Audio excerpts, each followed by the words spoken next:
नमस्कार। आज का हमारा टॉपिक कुछ एटीएम कार्ड्स के बारे में है, जैसे रुपए कार्ड्स, वीज़ा कार्ड और मास्टर कार्ड। ये क्या होते हैं, कहाँ पर यूज़ होते हैं और इन सब में क्या अंतर है।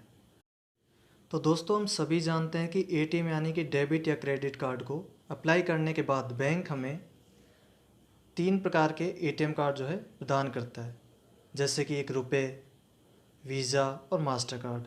जब हम हार्ड कैश की जगह पर ट्रांजैक्शन के लिए किसी भी तरह के एटीएम कार्ड का इस्तेमाल करते हैं, तो ये कार्ड ही प्लास्टिक मनी के नाम से जाना जाता है और इससे होने वाले ट्रांजैक्शन को हम कैशलेस कहते हैं। तो दोस्तों, अब बात करते हैं रुपए कार्ड क्या होता है।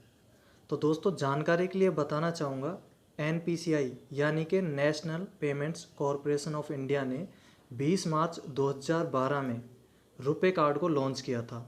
रुपए कार्ड भारत का अपना जो है डोमेस्टिक नेटवर्क है, यानी कि रुपए कार्ड का इस्तेमाल केवल भारत के अंदर ही कहीं भी किसी भी एटीएम में यूज कर सकते हैं और आसानी से ट्रांजैक्शन कर सकते हैं।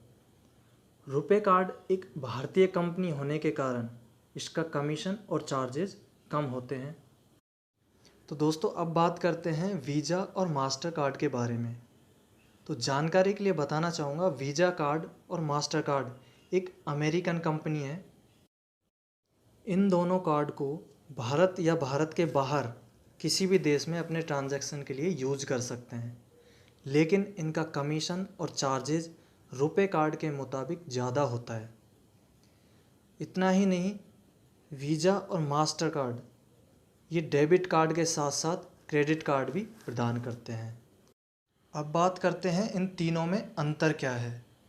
तो इसका पहला अंतर यह है कि रुपए कार्ड एक इंडियन डोमेस्टिक डेबिट कार्ड है, जबकि मास्टर कार्ड और वीज़ा कार्ड ये दोनों अंतर्राष्ट्रीय प्रणाली डेबिट कार्ड हैं। दूसरा अंतर है कि रुपए कार्ड घरेलू उत्पादक है, इसलिए विदेशी देशों से संसाधित मास्टर कार्ड और वीज़ा कार्ड डेबिट कार्ड की तुलना में ऑपरेटिंग लागत इसकी बहुत ज़्यादा है। तीसरा अंतर है, रुपए कार्ड का इस्तेमाल केवल भारत के अंदर ही कर सकते हैं, जबकि मास्टर और वीज़ा कार्ड का इस्तेमाल भारत के अलावा अंतर्राष्ट्रीय स्तर पे जो है लेन देन में कर सकते हैं।